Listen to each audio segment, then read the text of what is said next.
Waktu saya kecil, Mama Ayuma juga selalu menjaga dan menyayangi saya seperti adik kandungnya sendiri.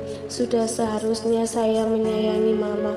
Andrew mengangguk-angguk. Andrew bersyukur selama adiknya hilang ingatan. Adiknya dipertemukan dengan orang-orang baik seperti Victor dan keluarganya. Abang ingin mendengar cerita lengkap kamu. Bagaimana kamu bisa kecelakaan dan bertemu Victor? Ucap Andrew. Di email, Ayuma hanya menuliskan selama ini Ayuma kecelakaan dan hilang ingatan, lalu bertemu dengan keluarga Victor. Lalu Ayuma mengirim foto selfie. Hanya itu. Andrew ingin mendengar lebih banyak tentang hari-hari yang dilewati adiknya selama hilang ingatan. Kita cari restoran terdekat sambil makan siang, ucap Ayuma. Mengendarai mobil Victor, mereka pun memutuskan untuk mencari restoran terdekat. Sesampainya di restoran, mereka memesan makanan dan lanjut mengobrol. Ayuma pun menceritakan semua yang dia alami, mulai dari rencana Margareta yang berusaha membunuhnya saat hamil besar, lalu melarikan diri, kecelakaan dan akhirnya hilang ingatan, sampai ingatannya kembali dan menemukan putri kandungnya. Jadi Margareta pelakunya? Iya bang, abang pasti shock banget kan? Bukan hanya shock, aku bahkan sama sekali gak menyangka Margareta bisa sekejam itu. Seandainya aku tahu Margareta yang membunuh kamu, aku gak akan mempercayakan semua aset kamu ada Margareta. Semua asetku? Brand, perhiasan, hotel, resort, investasi kamu di berbagai startup dan aset lainnya yang saat itu menjadi milik kamu, aku percayakan untuk dikelola Margareta. Kenapa abang menyerahkan semua kepada Margareta? Karena selama ini kamu juga terlihat sangat mempercayai Margareta, dan selama ini menjadi anggota keluarga kita, Margareta juga terlihat baik kan? Aku benar-benar merasa ditipu. Lagi pula siapa yang akan mengurus semua aset kamu? Abian sibuk dengan perusahaan, aku juga sudah sibuk mengurus perusahaan utama menggantikan papa. Ayuma menghela nafas panjang. Harusnya abang menyuruh orang untuk mengelola asetku. Ya, meskipun gak sebanyak aset perusahaan utama, tapi tetap saja semua aset yang aku tinggalkan bernilai miliaran. Ya, abang mana tahu akan jadi seperti ini. Maaf ya, kita rebut kembali. Ya, harus direbut kembali. Itu milikku. Aku membangunnya susah payah, tapi Margareta yang menikmati kerja kerasku selama 25 tahun. Bayangkan bang, 25 tahun Margareta tertawa di atas penderitaanku. Aku akan membalas Margareta sampai Margareta tidak berani menyebut namaku lagi.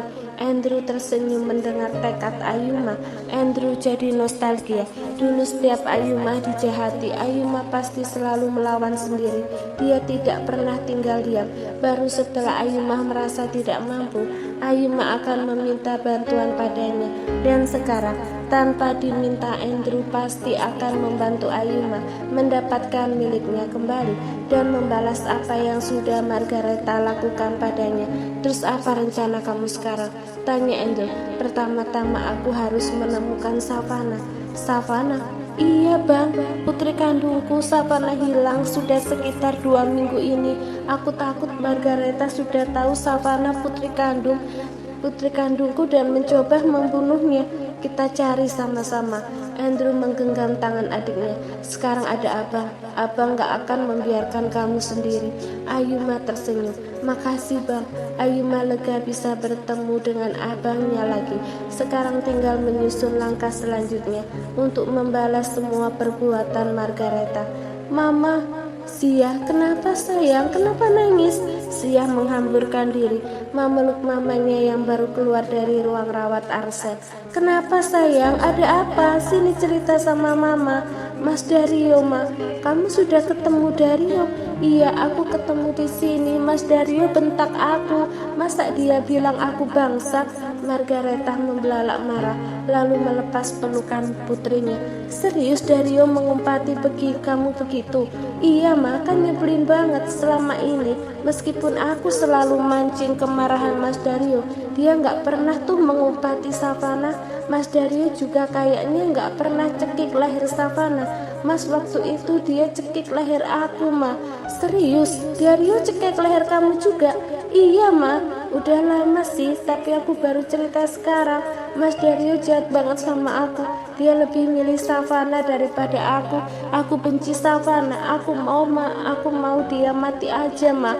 Margareta mengusap pipi putrinya dengan sendu. Kurang ajar. Gara-gara Savana hidup, Sia jadi menderita seperti ini. Savana dan Ayuma sama saja. Mereka berdua menjadi penghalang kebahagiaannya dan Sia. Margareta harus segera menyingkirkan dua serangga itu. Terus Dario ke rumah sakit ini mau apa? Azam sama Azura sakit? Enggak, Ma. Mas Dario kesini sama Savana. Savana kayaknya kesakitan gitu digendong Mas Dario. Sepertinya Mas Dario sudah menemukan Savana. Padahal aku berharap Savana diculik orang, terus tubuhnya dimutilasi. Oh ya, Savana ada di rumah sakit ini? Iya, Ma. Nanti aku mau samperin terus aku jambak rambutnya. Sabar sayang, serahkan urusan Savana sama Mama. Memangnya Mama mau apakan Savana? Gak akan Mama apa-apakan. Cuma Mama kasih sedikit pelajaran biar kapok. Senyum Sia mengembang. Mama memang yang terbaik. Sia makin sayang sama Mama. Sia memeluk mamanya sekali lagi. Margareta pun membalas pelukan putrinya dengan erat. Ayo masuk ke dalam, papa kamu cari-cari tadi. Iya, Ma, kamu harus terlihat lemah untuk mencuri perhatian papa kamu. Margareta dan Sia pun masuk ke dalam ruangan. Papa, Abian menoleh. My lovely, Abian tersenyum dan merentangkan tangan, masih dengan posisinya duduk di kursi. Sia tersenyum dan memeluk papanya. Maaf ya, Pak, aku baru datang. Aku sibuk banget urus Azam dan sama Azura. Iya, Papa tahu. Papa senang kamu datang dan Papa juga senang kamu baik-baik saja. Jangan sampai kecapean ya. Enggak, Pak, aku pasti selalu jaga kesehatan. Meskipun aku sakit, aku berharap aku bisa hidup lebih lama biar bisa terus sama Papa. Abian tersenyum. Pokoknya kamu harus panjang umur. Iya, Pak. Abian melepas pelukan dan mencium kening Sia. Arsen, gimana kabarnya, Pak? Aku sedih banget, Arsen belum sadar juga. Sia menatap sendu Arsen, namun itu hanya akting belaka. Di dalam hati, hidup atau mati, Sia tidak peduli dengan Arsen. Kata dokter, operasi berjalan lancar dan secara keseluruhan kondisi Arsen baik. Tinggal menunggu waktu saja Arsen siuman. Iya, Pak, aku berharap Arsen cepat sadar. Hidup aku sepi banget, nggak ada Arsen. Selama ini Arsen jadi mood booster buat aku. Sia menangis. Sayang, jangan nangis ya, adik kamu pasti sembuh. Margareta mengusap putrinya untuk menenangkan, tapi Margareta tahu putrinya sekarang hanya akting semata. Sudah seharusnya sebagai ibu Margareta mendukung akting putrinya. Abian semakin sendu mendengar tangisan Sia, namun dia tidak akan percaya. Abian yakin Arsen akan sadar. Arsen anak yang kuat. Hingga tiba-tiba Abian merasakan jari-jari Arsen bergerak. Arsen, Abian menggenggam tangan putranya. Nak, Arsen, Mama, Sia. Jari Arsen bergerak tadi. Oh ya, ucap Sia dan Margareta penuh antusias, tapi sebenarnya mereka berharap Arsen tidak sadar. Abian pun segera memencet tombol merah di dinding. Lalu tak lama dokter dan dua orang perawat masuk ke ruangan. Dokter segera memeriksa kondisi Arsen. Dalam pejam mata, bola mata Arsen bergerak. Arsen, ini Papa, Nak. Kamu pasti bisa. Ayo buka mata kamu. Abian terus menyemangati Arsen, sedangkan Sia dan Margareta hanya diam saja. Arsen membuka mata dengan pelan-pelan hingga kelopak matanya yang terbuka sempurna merasa cahaya sangat terang dan silau. Arsen menutup mata lagi, lalu membuka mata lagi setelah bisa menyesuaikan pandangan. Arsen, nak, syukurlah kamu sudah sadar. Abian berkaca-kaca saking bahagianya. Arsen menatap papanya, lalu mengalihkan pandangan pada Sia dan Margareta. Begitu pandangan mata Arsen bertemu dengan mata Margareta, seketika Margareta panik. Dalam hati Margareta berdoa semoga Arsen hilang ingatan.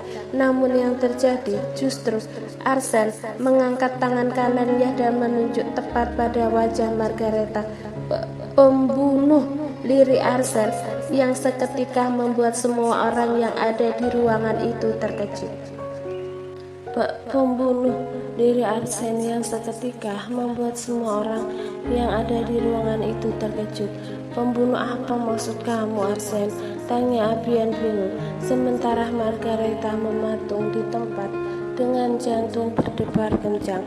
Margareta sama sekali tidak menyangka begitu membuka mata Arsen langsung mengatakan segalanya, bahkan menuduhnya pembunuh di depan semua orang. Margareta memainkan jari gelisah sambil memeras otak mencari cara menyangkal tuduhan Arsen. Pembunuh.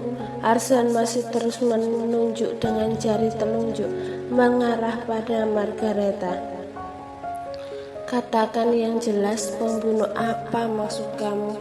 Abian berusaha mengajak Arsen bicara, namun sejak tadi pandangan Arsen hanya tertuju pada Margareta dan hanya kata pembunuh yang keluar dari mulutnya. Dia juga terlihat bingung dan tiba-tiba, Arsen putraku, Margareta tiba-tiba menangis dan menghancurkan diri memeluk Arsen. Kamu pasti mimpi buruk selama koma kan? Ya ampun, kasihan sekali putra mama. Arsen berusaha memberontak. Dia tak sudi dipeluk mamanya yang berhati iblis ini. Namun perlahan penolakannya terhenti saat mendengar bisikan mamanya.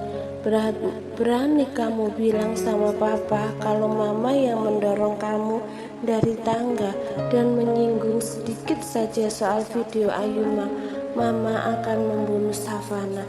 Dia ada di rumah sakit ini bersama Dario. Mama tidak main-main dengan ucapan mama. Kamu sedang berbaring lemah di rumah sakit. Kamu tidak akan bisa menolong Mbak Savana tersayangmu. Setelah memberi ancaman itu, Margareta menegakkan badan. Bak aktris profesional, dalam hitungan detik Margareta mengubah ekspresi marah menjadi sendu. Selama koma, kamu pasti ketakutan di alam mimpi. Kamu jangan takut ya nak, di sini nggak ada pembunuh. Margareta mengalihkan pandangan pada Abian. Arsen mimpi buruk, Pak. Ya ampun, mimpi buruk. Papa pikir kenapa? Abian menghela nafas lega, lalu mengalihkan pada dokter dan bertanya kondisi Arsen. Secara keseluruhan kondisi pasien baik, tinggal menunggu waktu untuk pemulihan sampai benar-benar sembuh. Terima kasih dok. Dokter dan perawat pun meninggalkan ruangan. Abian kembali lagi duduk di kursi samping berangkat dan menggenggam tangan putranya. Arsen memejamkan mata. Marah itulah yang dia rasakan sekarang. Arsen ingin membongkar semua kejahatan mamanya saat ini juga, tapi dengan kondisi lemah dan tidak ada bukti, Abian tidak akan percaya. Dan yang paling Arsen khawatirkan, mamanya benar-benar membunuh Savana. Arsen. Abian menggoyang-goyangkan lengan putranya dengan khawatir. Kamu gak balik koma lagi kan? Arsen membuka mata lalu tertawa pelan. Enggak pak, jagoan papa gak akan tumbang sebelum menang. Menang apa? Melawan kejahatan. Kejahatan? Gak jelas banget kamu. Selama koma kamu mimpi jadi superhero, cibir Abian. Iya pak, aku jadi superhero yang super kuat, tapi ada monster perempuan yang mengerikan yang suka makan daging manusia, hampir bisa mengalahkanku, tapi aku gak akan membiarkan monster perempuan itu menguasai dunia. Pembunuh. Arsen menatap Margareta. Boom, aku akan menghancurkannya. Abian tertawa, merasa konyol dengan candaan putranya, sementara Margareta sudah merah padam, menahan kesal. Sudah jelas kalimat demi kalimat yang Arsen lontarkan adalah sindiran untuknya, menyebalkan sekali. Padahal Margareta berharap putranya meninggal atau paling tidak hilang ingatan. Namun yang terjadi justru Arsen sadar dan kondisinya terlihat baik. Dia yang menyadari kepanikan mamanya berusaha mengalihkan perhatian.